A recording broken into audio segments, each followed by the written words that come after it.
coba satu kali lagi. Tapi ini mas sambil digerakin gesturnya supaya menunjukkan rasa semangat kalian. Oke? Satu kali lagi ya. Bagaimana kabarnya hari ini?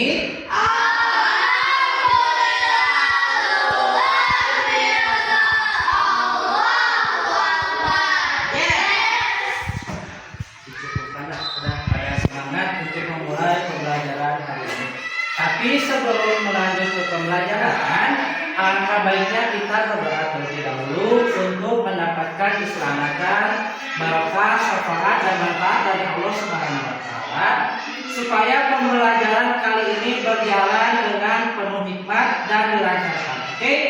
Nadif pimpin doa hari ini. Duduk siap. Sebelum mulai pelajaran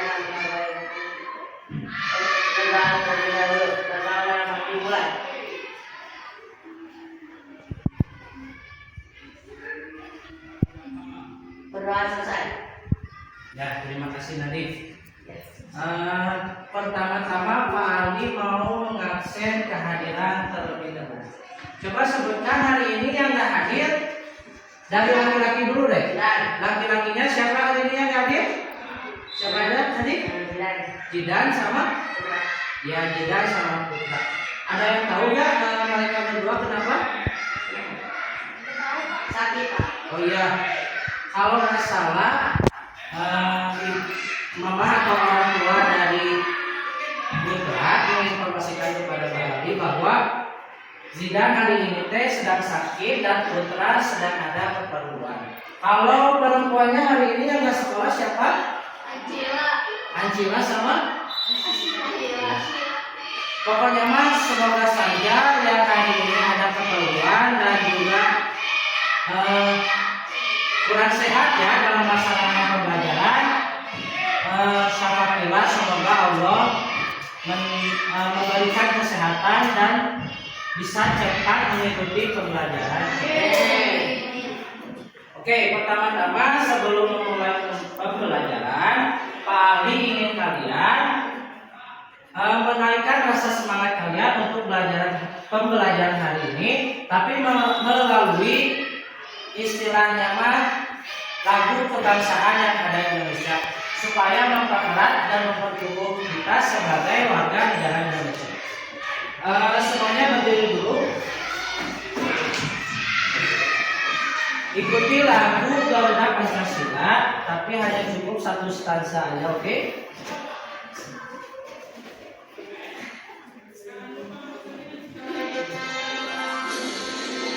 Dikeluarin ya suaranya ya.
Nah, pada pembelajaran kali ini kita akan melanjut seputar pembelajaran kemarin yang membahas seputar kehidupan dari penemu listrik.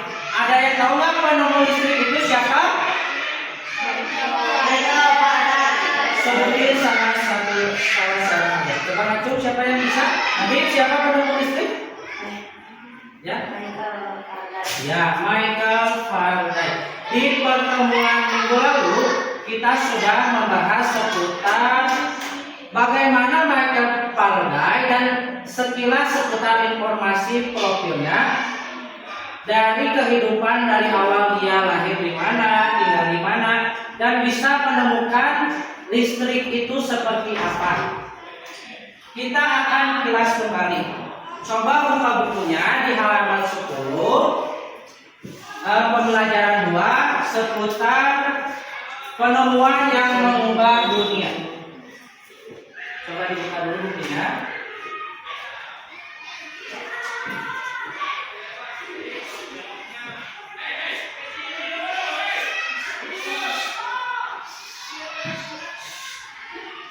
Nah, di sini dijelaskan bahwa pada pertemuan sebelumnya kamu telah belajar seputar Michael Faraday yang menemukan generator penghasil arus listrik. Awal mula penemuan listrik itu ditemukan dari awalnya dari dampak manfaat listrik itu seperti apa, mengubah kehidupan manusia, dan apa saja yang didapat oleh kita sebagai contoh untuk bagaimana mengetahui penemuan tersebut digunakan dengan baik di kehidupan sehari-hari. Tapi sebelum lanjut ke sana, Pak Aldi ingin kalian memperhatikan video yang Pak Aldi sudah riset atau searching ya seputar Michael Faraday supaya mengilas kembali dan lebih memperkuat pengetahuan kalian seputar Michael Faraday tersebut.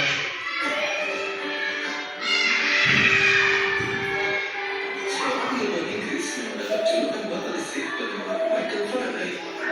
Dia lahir pada tanggal 22 September 1791 di Inggris. Namun dia lebih banyak memberi perhatian pada bidang elektromagnetis dan elektrokimia. Sebenarnya kelistrikan sudah menjadi sebuah fenomena sejak zaman Yunani kuno. Faraday lahir di sebuah keluarga miskin di Newton, Surrey, London. Faraday tidak merupakan yang kritis, dia hanya mengenyam sedikit pendidikan di banyak sekolah kesehatan. Pada saat umur 14 tahun, ia bekerja di sebuah perusahaan pembuatan buku. Disinilah ia mulai tertarik dengan ilmu fisika dan kimia. Setelah mendapat kuliah seorang dosen kimia terkenal saat itu, Humphrey Davy, ia mengirim catatan kuliahnya kepada sang dosen. Ternyata sang dosen tertarik dan menetap Faraday sebagai asistennya di laboratorium Universitas terkenal di Irlanda. Saat itu ia berusia 21 tahun. Puncak penemuan medan listrik oleh Faraday ketika ia melakukan percobaan dengan menggunakan dua kumparan kawat yang terbesar, dan ia kemudian menemukan apa yang dikenal dengan nama induksi timbal balik. Magnet dilewati potongan kawat, maka aliran listrik masuk ke kawat, yang kemudian magnetnya berjalan. Dari sini ia kemudian membuat sebuah kesimpulan bahwa perubahan pada medan magnet dapat menghasilkan medan listrik. James Clerk Maxwell kemudian membuat rumus mematikannya dan kemudian dikenal dengan hukum Faraday. Kecemerlangan Faraday dalam membuat penemuan besar tidak lepas dari sosok bernama Humphrey Davy yang merupakan mentornya yang memimpin Michael Faraday di laboratoriumnya. Di bawah pimpinan Davy, Michael Faraday banyak membuat sebuah penemuan baru yang berguna bagi manusia di bidang kelistrikan. Michael Faraday sendiri wafat pada tanggal 25 Agustus 1867. Untuk mengenang jasa-jasanya di bidang kelistrikan, penemuan kemudian diabadikan dalam sebuah satuan dalam ilmu fisika, yaitu satuan kapasitansi dalam simbol F atau Faraday. Itulah Sobat 100, sejarah singkat Michael Faraday. Semoga bermanfaat. Ya sudah ya. Tadi mah hanya membahas sekilas seputar profil Michael Faraday yang minggu lalu telah dibahas. Nanti sama Darel coba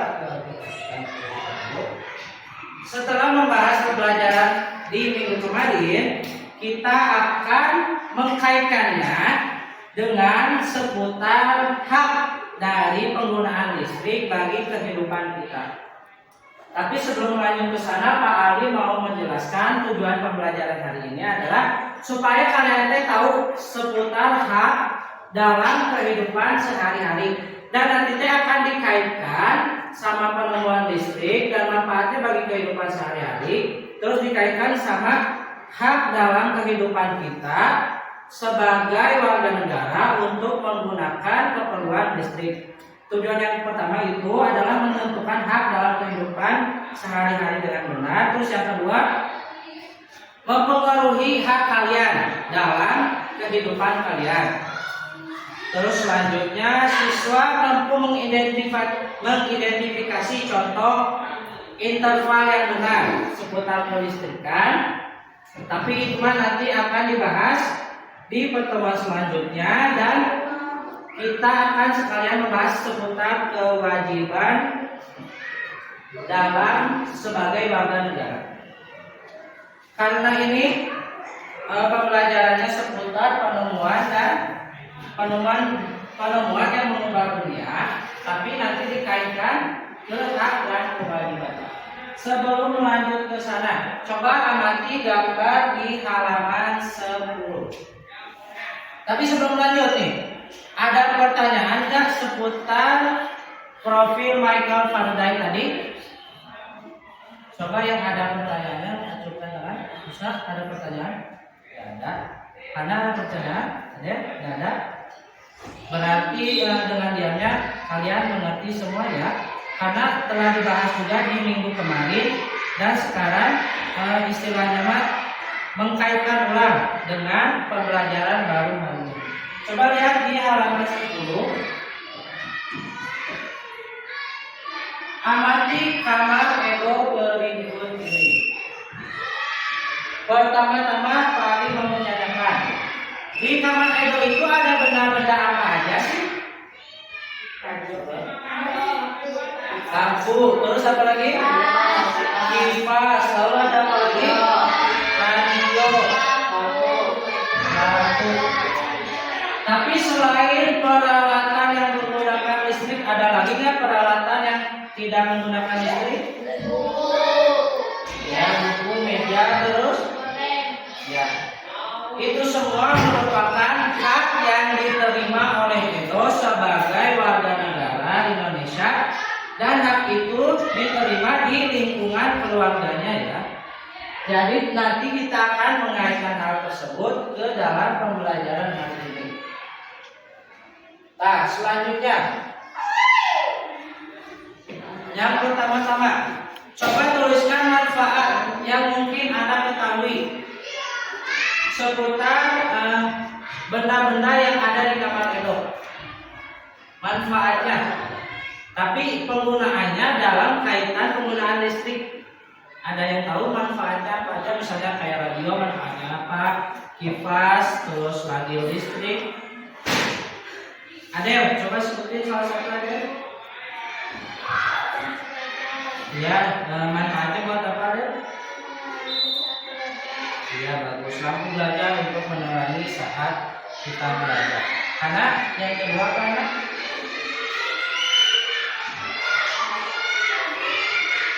lampu kamar. Manfaatnya apa?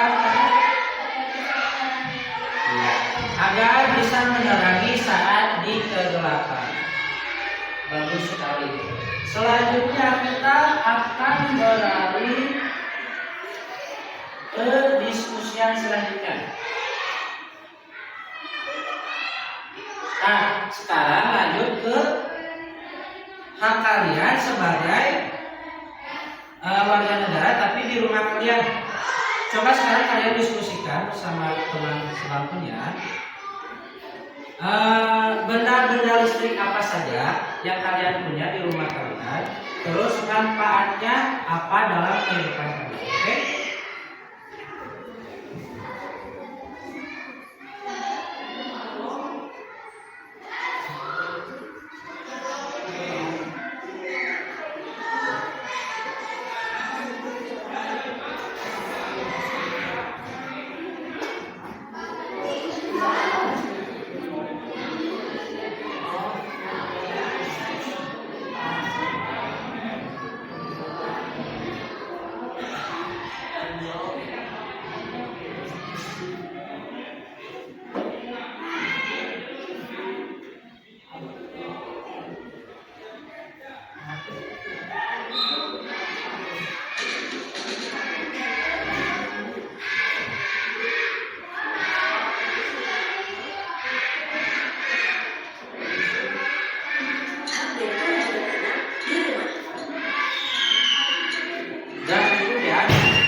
Coba pada bangkunya Adep dan anak kan udah didiskusikan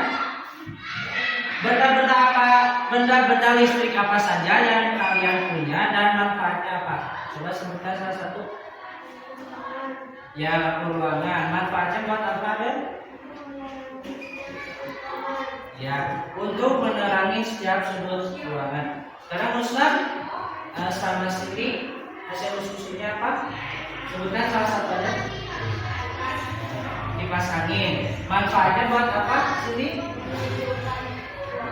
Ya, supaya ruangannya sejuk dan tetap segar. Sekarang Nadif sama Darel, sebutkan salah satu bendanya yang ada di rumah kalian atau di kamar kalian.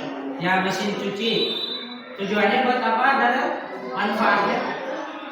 Ya, supaya mencuci baju dan pakaian kita bersih kembali. Satu lagi, Raisa dan Syifa, sebutkan salah satu benda. Apa saja boleh? Ya, Magicom atau Magic Jar ya. Manfaatnya buat apa, Raisa dan Syifa? Ya, menanam nasi. Sekarang berlanjut lagi ya, karena sudah. Nah, tapi sebelum ke sana, paling mau menanyakan, benda-benda yang kalian sebutkan tadi itu merupakan hak dari kalian sebagai warga negara Indonesia di lingkungan rumah, ya atau enggak? Ya, karena tujuannya hak itu apa yang kita dapat dan gunakan bisa bermanfaat dalam kehidupan sehari-hari. Tapi kegunaannya harus dimanfaatkan dengan hal-hal yang positif ya.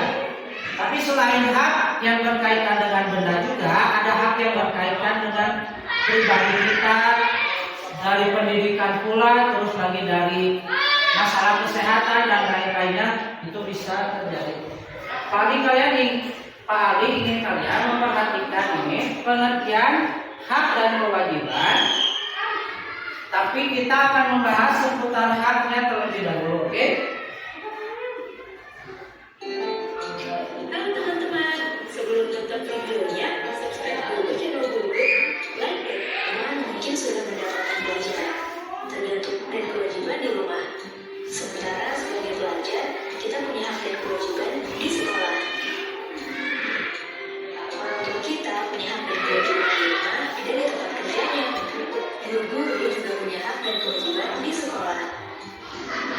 Nah, sekarang ini kita memang tidak bisa berangkat ke sekolah karena mengikuti imbauan pemerintah untuk melakukan karantina mandiri.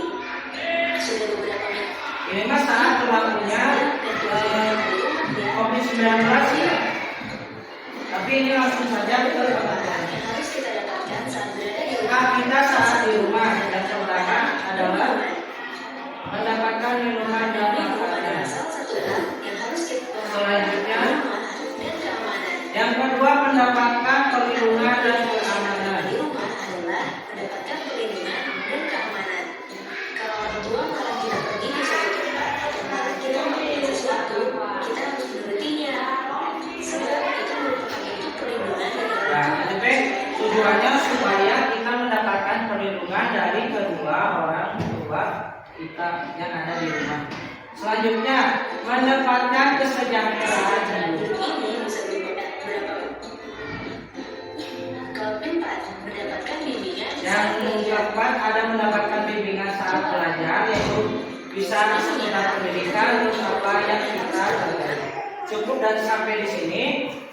Itu merupakan salah satu istilahnya contoh dari hak kita sebagai warga negara ataupun mau di lingkungan pendidikan, sekolah, lingkungan rumah ataupun lingkungan masyarakat. Sekarang beralih lagi ke buku tema kalian. Coba lihat buku temanya di halaman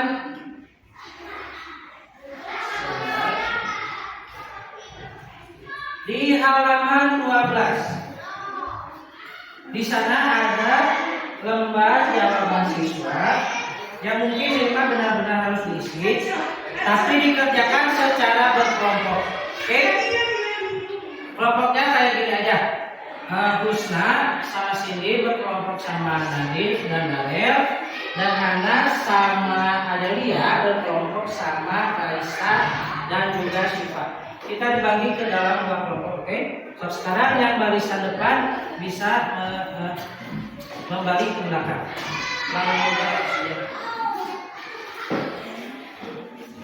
Nah, ada di LKPDS 2 sesuai dengan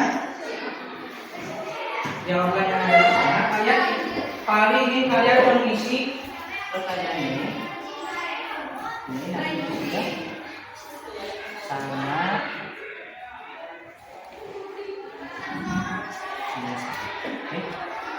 ini sama ini, oke? Jangan sampai ke sini kali.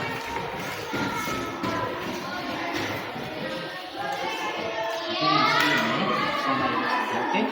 Biar di sini ya. Sini dulu namanya.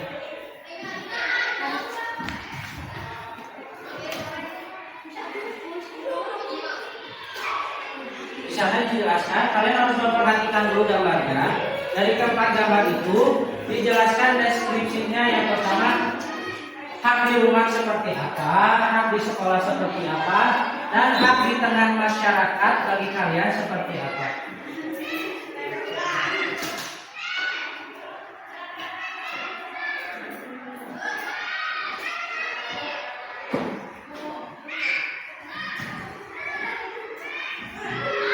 Dikasih waktu sampai 2 menit saja ya, biar mempercepat waktu.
Syifa yang ini dan berarti mengerti semuanya ya. Yang bagus.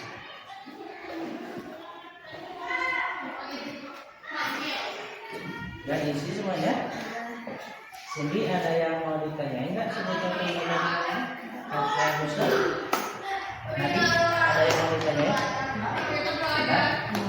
Oh, ada? Tidak ada. Nah, beres ya semuanya. Jadi Pak Aldi mengumpulkan ini tugasnya. Nanti lalu Pak Aldi akan nilai. Di pertemuan berikutnya, Pak Aldi ingin kalian mempresentasikannya di depan teman kelas kalian. Hanya bukan nanti hasilnya, tapi di pertemuan berikutnya, oke? Mungkin Pak Aldi cukupkan pembelajaran hari ini sampai di sini. Tapi sebelum mengakhiri pelajaran, Pak Aldi mau tanya kepada kalian, ada yang kurang dimengerti nggak atau ada pertanyaan terkait dengan pembelajaran hari ini? Benar, tidak ada? Husna, ada pertanyaan terkait pembelajaran hari ini? Syifa, tidak ada? Oke. Mungkin dicukupkan pembelajaran kali ini. Dapat kita ambil kesimpulan di halaman 14. Pak Ali ingin kalian membacakan, coba buka dulu di halaman 14. Kesimpulan yang dapat diambil adalah, Husna bacakan kesimpulan yang dapat diambil. Yang ini, ya, nggak sampai paragraf kedua saja. Yang keras ya, Husna. Setiap warga negara Indonesia berhak untuk mendapatkan pendidikan, menyampaikan pendapat, hidup aman, serta memperoleh kasih sayang yang menyenangkan. Hal tersebut sangat dipengaruhi oleh hubungan antara kita dari penempatan memanfaatkan benda yang menggunakan listrik, yaitu salah satu kegiatan pekerjaan kita sehari-hari. Ya, dapat diambil kesimpulan bahwa setiap penemuan yang ditemukan, lebih ringkasnya ya, setiap penemuan yang ditemukan oleh Michael Faraday dapat menghasilkan manfaat di kehidupan kita dan berguna atau bermanfaat bagi kehidupan sehari-hari. Penemuan Michael Faraday ini menjadikan contoh bagi kita untuk terus bersemangat meskipun dari latar ekonomi pendidikan yang dicontohkan oleh Michael Faraday, yang awalnya dia dari orang yang bukan siapa-siapa, dari keluarga yang bisa dibilang miskin, dari orang tua yang berkeadaan kecukupan, dapat disimpulkan bahwa semangat juang belajar kita sebagai pendidik atau sebagai siswa dapat atau harus ditingkatkan meskipun keadaannya seperti apa saja. Mungkin cukupkan dari Pak Ali. Coba tepuk tangan dulu untuk kita semua. Pak Ali ucapkan terima kasih atas perhatiannya.